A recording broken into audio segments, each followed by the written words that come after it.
2부 주간 브리핑.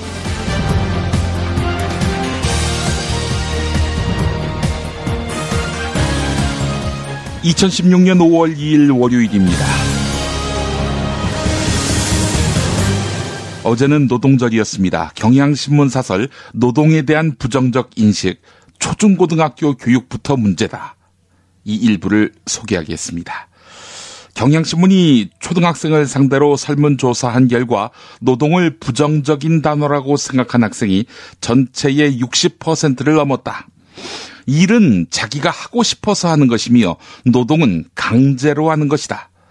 자신의 직업을 즐겁게 하면 보람이고 괴롭고 싫다고 생각하면 노동이라는 답변도 나왔다. 마트 계산원이 앉아서 일하는 모습에 대해 건방져 보인다, 예의가 없다는 반응이 다수인 답변 결과는 할 말을 잃게 만든다. 힘들게 일하는 계산원을 위한 당연한 배려라고 답한 학생은 없었다. 손님은 왕, 소비자는 존중받아야 한다는 생각이 학생들에게 체화된 것이다. 초중고등학교의 노동교육 현실을 보면 학생들의 이런 인식을 나무랄 수 없다. 현행 초등교육은 노동 문제를 아예 다루지 않는다. 중고등학교에서는 노동권 교육을 다루지만 총 10,000시간이 넘는 수업시간 중에서 노동교육은 많아야 5시간에 불과하다. 이런 환경에서 어떻게 학생들이 노동 문제를 노동자 입장에서 보기를 기대할 수 있겠는가? 학생 대부분이 성인이 된 뒤 노동자로 살아가는 현실에서 노동의 소중함이나 가치, 노동자로서의 권리 등을 제대로 알아야 직업에 대한 자긍심을 갖고 노동자로서의 행복도 추구할 수 있는 것이다. 선진국들은 한국에서 천대받는 노동교육을 필수 교육으로 중시하고 있는 사실을 무겁게 받아들여야 한다. 여기까지입니다. 근로자냐 노동자냐 이 논란만 보더라도요, 노동은 불온하고 과격한 것이라는 이미지가 더 씌워지지 않았습니까? 하지만 노동은 아름답고 거룩합니다. 광고 듣고 오겠습니다.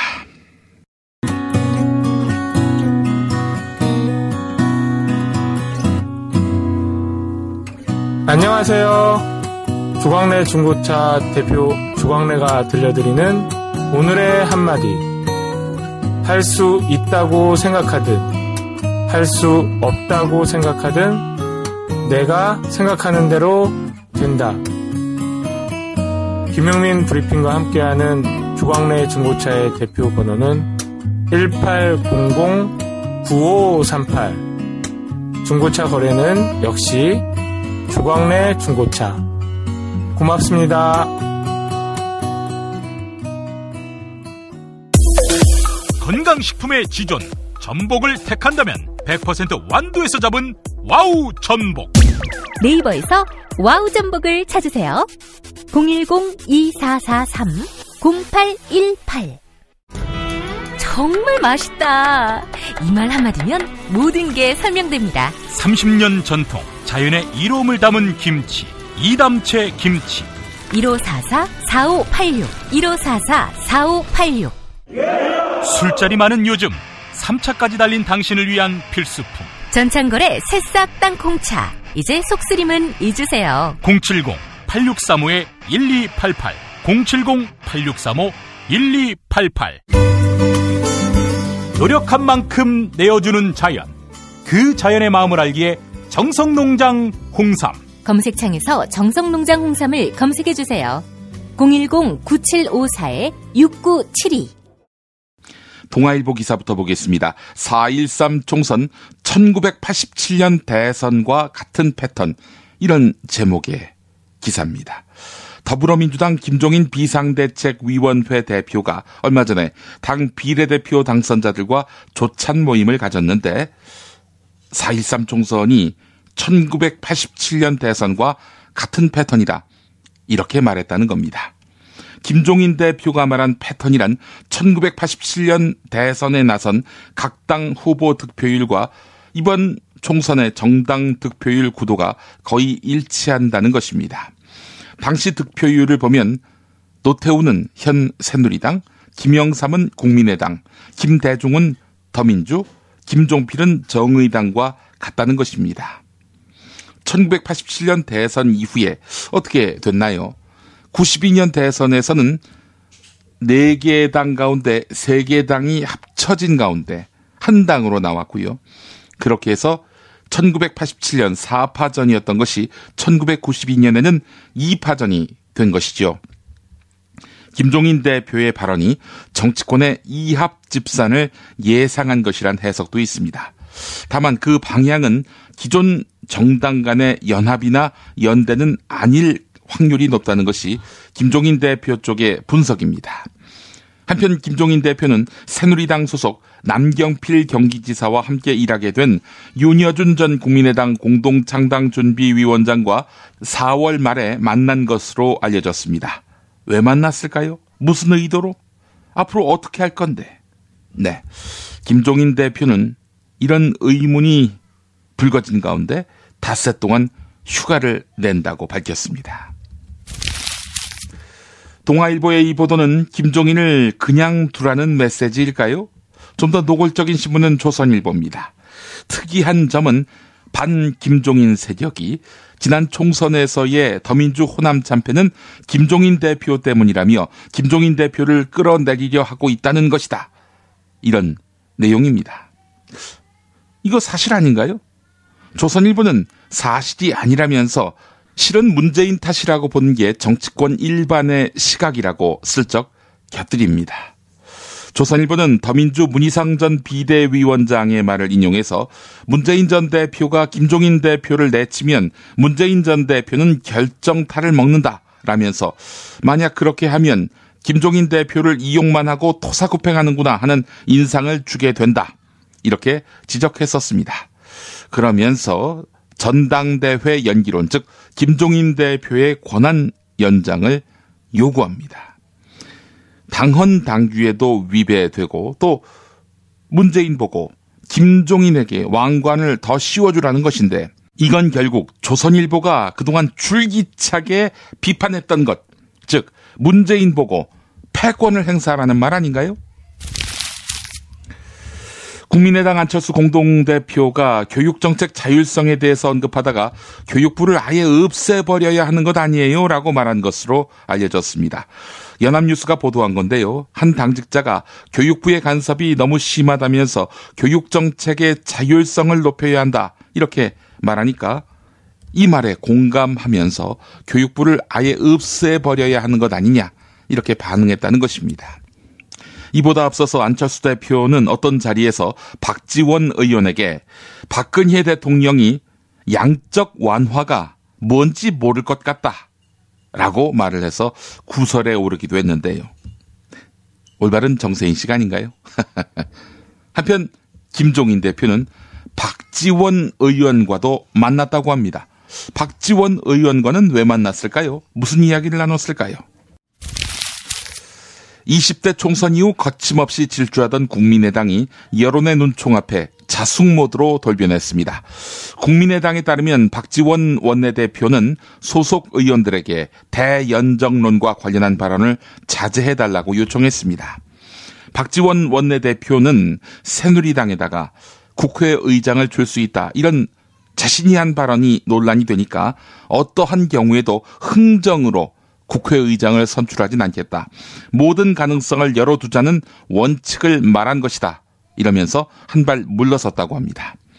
그동안 박지원 원내대표는 자신이 전국의 키를 쥐고 있는 것처럼 고압적으로 행사했었죠. 이에 대해 김대중 전 대통령의 삼남인 더불어민주당 김홍걸 국민통합위원장은 삼권 분립의 원칙을 정면으로 위배하는 일이라면서 비판했고요. 새누리당도 국회의장을 줄 테니 박근혜 대통령 보고 정치 잘못한 것을 인정하라고 요구하다니 어처구니 없다라면서 반발했습니다. 13대 국회 신민주공화당 원내 총무를 지낸 김용채 전 정무일 장관도 세계일보 기자에게 1987년 이후 통일국민당과 자유선진당, 창조한국당 등 제3당이 등장했다가 확실한 정책 비전과 수권 능력을 보여주지 못한 채 소멸했던 것을 잊어서는 안 된다. 이렇게 지적했다고 합니다.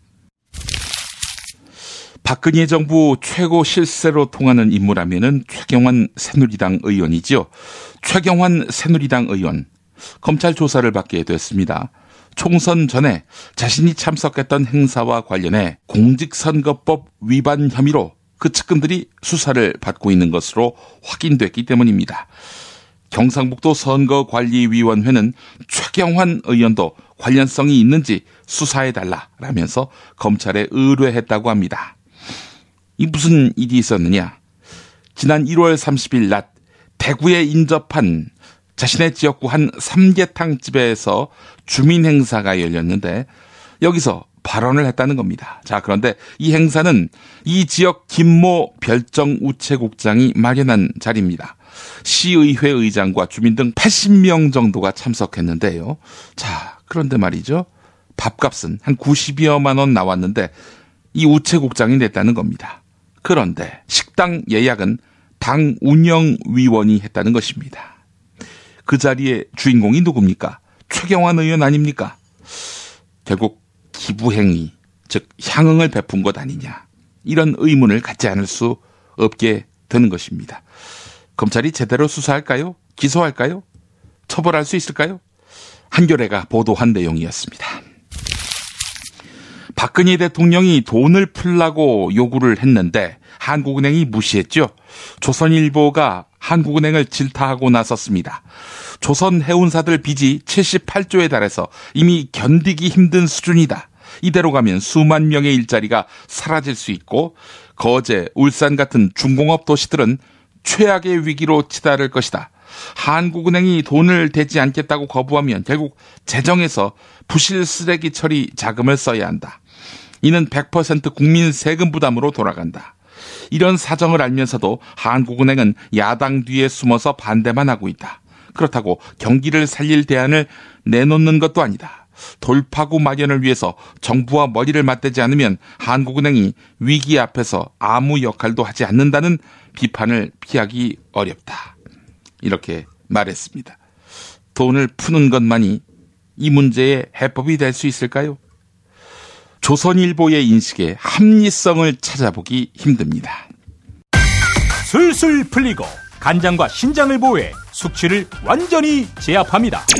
80%에 육박하는 재구매율 술술 풀리고 네이버 다음에서 고려생활건강 술술 풀리고를 검색하세요. 수면 무호흡, 심한 코골이 이제 걱정 마세요. 여행, 군생활, 찜질방에서도 확인된 코골이 방지기구 코골이 119 1566-0783 1566-0783 참치의 맛은 좋은 참치가 좌우합니다. 구이동 대양참치가 그렇습니다.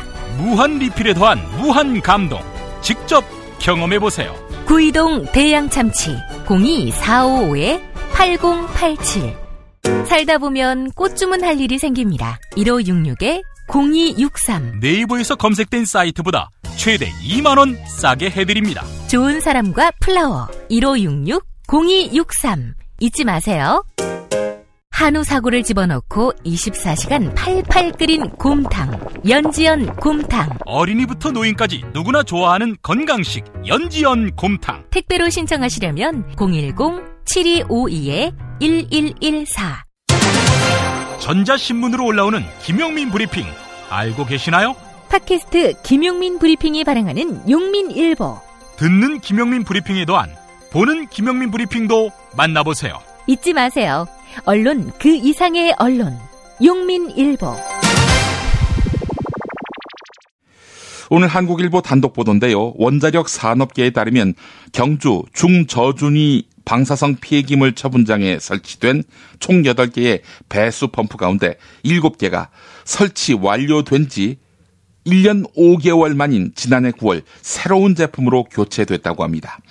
지하수의 염소 성분이 펌프 일부분을 부식시켜서 누수 현상이 발생했기 때문입니다.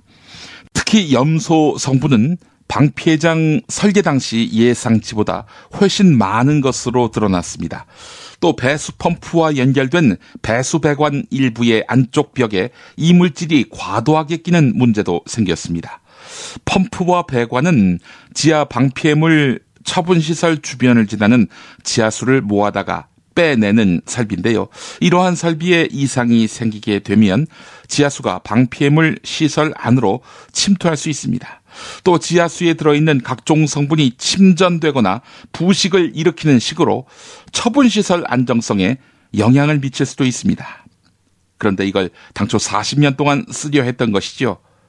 그런데 일부 설비를 설치 1년여 만에 교체한 거 아닙니까? 40년 쓰려 했던 것을. 하지만 경주 방피해장 운영사인 한국원자력환경공단은 이걸 쉬쉬하면서 원자력안전위원회와 한국원자력안전기술원에 보고도 하지 않은 채 자체적으로 조치를 취해서 논란이 일고 있습니다. 원전 문제와 관련해서 쉬쉬하는 거 그럴 수 있다라고 넘어가면 안 됩니다. 최악의 경우 방사능이 누출됐을 때 이자들이 쉬쉬하면 어떡합니까? 당장 우리가 죽습니다. 북한이 해외 식당 종업원 13명의 집단 귀순에 반발해서 해외에서 우리 국민을 집단 납치할 계획을 세우고 있다고 중국의 대북 소식통이 말했습니다. 북한의 대남 전략에 정통한 이 소식통은 납치 대상은 해외 활동자를 비롯해서 군인, 기관원 등 120명에 이른다고 전했는데요. 이 소식통은 북한은 이번 문제를 그냥 넘어가지 않겠다는 의지가 매우 강하다면서 납치자들을 의거 입국한 것으로, 그러니까 자신이 뜻이 있어서 입국한 것으로 발표한 뒤 종업원 13명과 교환을 제기할 가능성이 크다. 이렇게 말했다고 합니다. 한국일보 기사인데요. 조중동이 이런 기사 실었으면 저는 소개해드리지 않았을 것입니다. 전국경제인연합회가 2006년 11월 미국 상원에 로비 기관으로 등록을 했다고 합니다. 그 이후에 총 40차례 대미 로비를 진행해 왔는데요. 투입된 로비 자금만 394만 달러, 약 44억 원에 이른다고 합니다.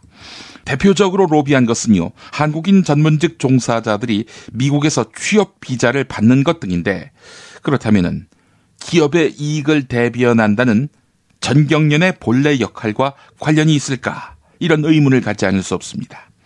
대표적인 재벌 개혁론자, 익숙하시죠? 서울대 박상인 행정대학원 교수는 회원 기업의 이익을 대변해야 할 경제단체가 정부 정책과 관련한 로비를 하는 것은 성격에 맞지 않는다면서 정부와 전경련이 유착돼 있다고 의심되는 간접 정황이 속속 보이는 것 같다라고 말했습니다. 국민일보가 보도한 내용이었는데요. 당연히 어버이연합 시위를 지원하는 것도 기업의 이익과는 무관한 일이지요. 한겨레 단독 보도입니다. 정운호 네이처 리퍼블릭 대표의 100억 원대의 도박 혐의를 수사했던 검찰이 정운호 씨의 그 회사 돈 횡령 정황을 확인하고도 기소 대상에서 제외한 채 단순 도박 혐의만 기소한 것으로 확인됐습니다. 당시 정운호 씨를 대리했던 검찰 출신 변호사들이 검찰을 상대로 로비를 한 것 아니냐, 이런 의혹이 제기되고 있는데요. 당시 수사를 담당했던 검찰 관계자는 정운호 씨가 워낙 돈이 많아서 개인 돈이었다는 주장을 반박하기 어려웠다. 무작정 회사 전체를 압수수색할 수도 없었다. 이렇게 해명했는데요. 상대가 정운호가 아니라 이석기라도 그랬을까요? 한편 정운호 네이처 리퍼블릭 대표에게서 보석 석방을 조건으로 해서 수임료 20억 원을 받은 최모 변호사한테 피해를 입었다는 또 다른 진정서가 최근 서울 변호사회에 제출된 것으로 확인됐습니다. 최모 변호사가 재판이 끝나기 전에 고액의 성공 보수금을 요구하고 재판부에 영향력을 행사할 수 있다고 과시한 그런 내용인 것으로 알려졌습니다. 통상 성공보수금 재판이 끝난 다음에 지급하지요. 게다가 최 변호사는 성공보수금과 착수금을 모두 현금으로 내라고 강요했다고 합니다. 둘 사이에 거액이 오갔음에도 불구하고 두 사람 사이에 현금 영수증은 오가지 않았고 최 변호사는 4천만 원 성공보수금 수령을 부인하고 있다고 합니다. 한겨레가 보도했습니다. 서울지방변호사회는 강용석 변호사를 조사위원회에 정식 회부했습니다. 이유는 무엇일까? 얼마 전 있었던 불륜설? 혹은 너 고소! 이런 내용의 포스터 아닙니다. 조사위원회는 강용석 변호사가 자신에 대한 명예훼손성 댓글만이 아니라 단순 비판글을 올린 누리꾼까지 무리하게 형사 고소하거나 민사소송을 제기했다는 의혹을 사고 있습니다. 앞서 한 시민단체는 인터넷 언론 기사에 강용석 변호사를 비판하는 댓글을 써서 고소당했다가 검찰에서 혐의 없음 처분을 받은 누리꾼의 사례를 들어서 강용석 변호사가 법률 전문가의 지위를 남용하고 있다고 서울지방변호사회에 진정했습니다. 격투기 운동하는 선수가 폭행을 저지르면 가중처벌됩니다. 법률가가 법 좀 안다고 그걸 무기로 삼으면은 당연히 비판받아야 하겠지요. 이런 말을 했다가 저도 고소당하는 거 아닌가 모르겠습니다. 연합뉴스 보도 내용을 인용해서 소개해드렸습니다. 중앙일보 단독입니다. 육해군의 주력포에 짝퉁 부품이 들어간 사실이 적발됐지요. 이뿐 아닙니다. 장갑차, 유도미사일, 전투기의 부품 가격도 부풀려져서 국민 세금이 낭비된 단서를 검찰이 잡았다고 합니다. 검찰은 400억대 해안복합감시체계 도입 사업 비리에 현직 군무원이 연루된 사실을 확인했습니다. 서울중앙지검 방위사업수사부가 한 방산 부품업체의 박모 차장을 횡령, 사기 등의 혐의로 구속하면서 밝혀지게 된 사실인데, 이 회사는 장갑차에 들어가는 송탄 장치와 전투기의 유압 저장소 등 핵심 부품을 납품하는 업체입니다. 드러난 현상만이 아니라 뉴스의 흐름, 의도까지 짚어드리겠습니다. 매일 종합일간지 주요 기사와 칼럼을 전해드리는 시간. 김용민의 주간 브리핑. 월요일부터 토요일까지 여러분의 뉴스 보좌관 김용민이 함께합니다.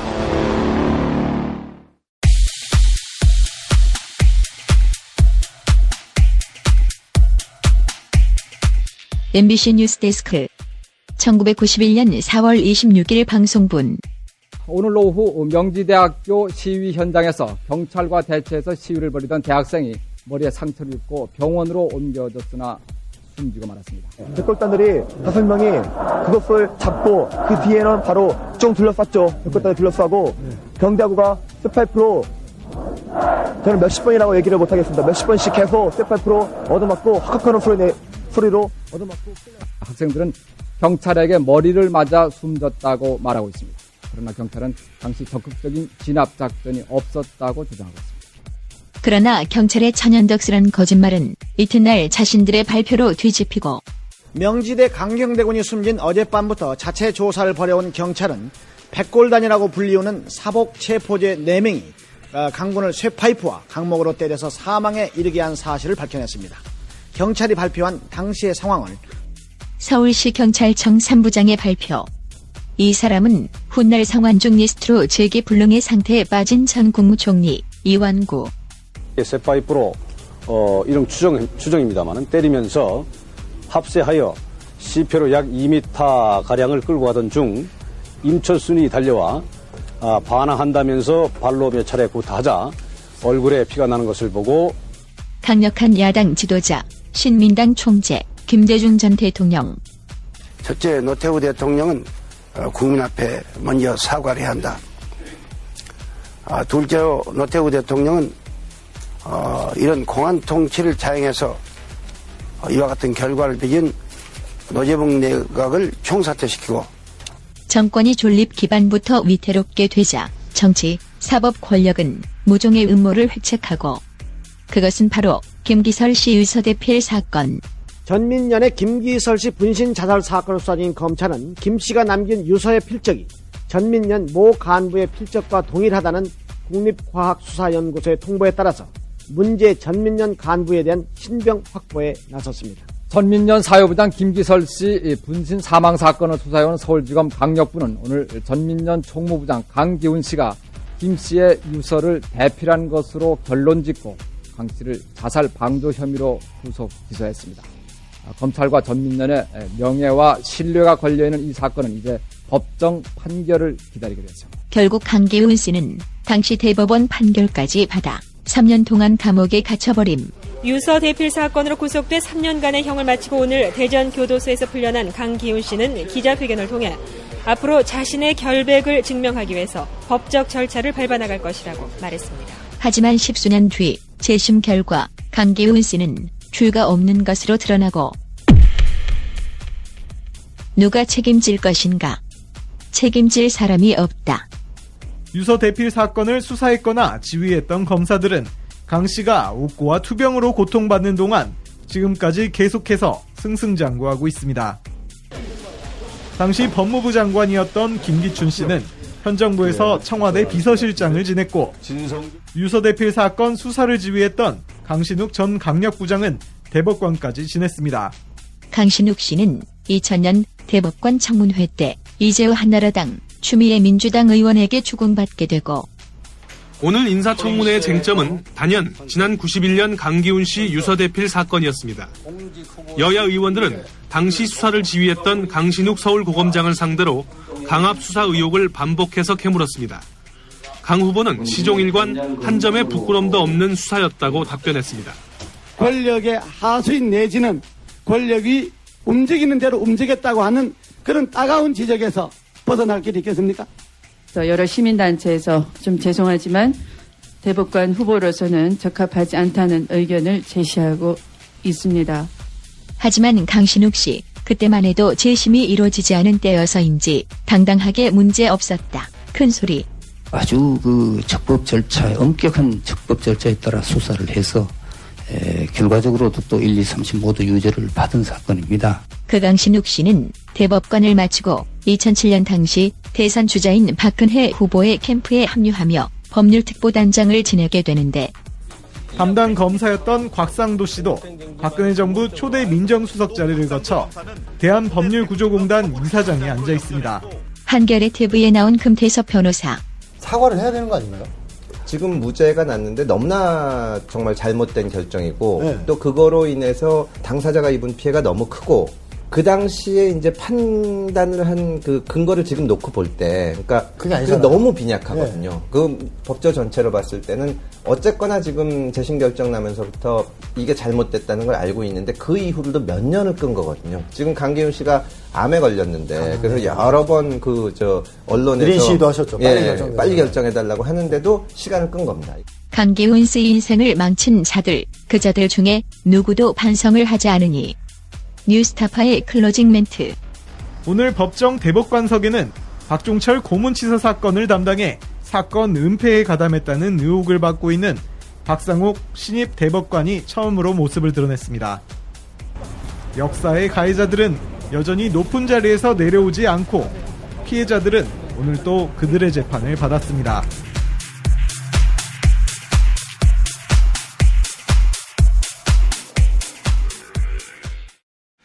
한상희 건국대 법학전문대학원 교수의 경향신문 칼럼 테러방지법, 그 무한폭력의 위험성 일부를 소개하면서 마무리하려고 합니다. 애초 테러방지법은 국정원을 위한 국정원의 법이었다. 국정원은 민주화 시대에 어울리지 않는 존재다. 테러방지법은 그런 국정원에게 새로운 숨통을 마련해준다. 테러라는 가상의 위험으로 국민을 겁박하고 그 불안을 이용해서 권력을 확보하는 전형적인 폭력국가의 길을 가고 있는 것이다. 테러방지법 시행령안은 그 시대 역행적인 경로를 더욱 악화시킨다. 시행령안에 대테러센터의 조직 규정이 전혀 없다.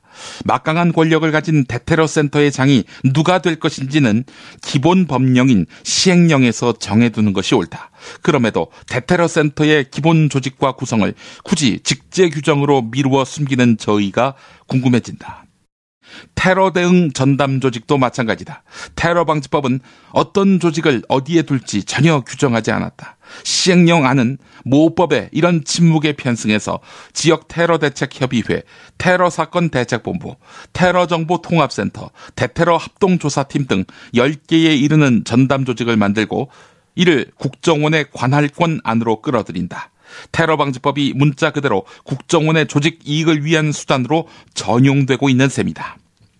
국방부 장관이 설치하는 대테러 특공대는 어렵게 성취한 문민정부의 틀마저 훼손한다.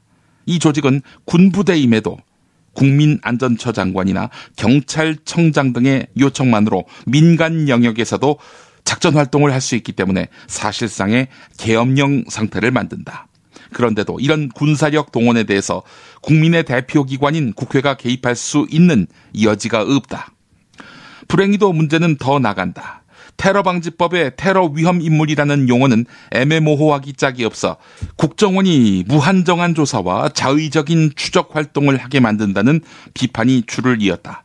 그런데 시행령안은 이런 권력 남용의 가능성을 예방하기는커녕 도리어 주민등록번호나 여권번호 등의 고유 식별 정보를 마음대로 처리해서 개인정보를 수집, 추적할 수 있도록 부추기기에 이른다. 물론 이런 문제점들은 테러방지법의 입법 과정에서 이미 다 지적됐던 것이다. 이에 대해 정부는 인권보호관을 두어서 인권 침해를 미연에 방지하겠다고 다짐했다. 하지만 시행령안의 인권보호관은 그저 면피용으로 만들어둔 있으나마나한 허수아비에 불과하다. 조직도 허술한 데다 권한이라고 해봐야 자문이나 시정 권고에 그친다. 결국 국민적 반대와 연이은 필리버스터에도 직권상정이란 불법적인 경로로 통과된 테러방지법은 그 출생 이력만큼이나 불법, 부당한 시행령으로 혼용무도한 최악의 국가폭력을 구성하게 되었다. 벌거숭이 임금처럼 더없이 무능 무책임한 이 정부에 무소불위의 절대 권력을 쥐어주며 우리의 삶을 마음대로 감시하고 전횡을 휘두를 수 있게 한 것이다. 그래서 테러방지법 자체의 폐지가 곧 새 국회의 최우선적인 과제가 된다. 네, 오늘 여기까지입니다.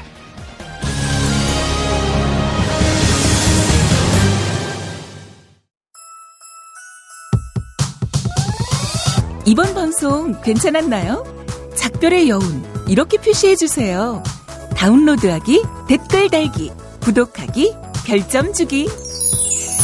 더 좋은 방송 만들어달라는 약속 이렇게 응원해주세요. 다운로드하기, 댓글 달기, 구독하기, 별점 주기. 기억하셨죠? 다운로드하기, 댓글 달기, 구독하기, 별점 주기.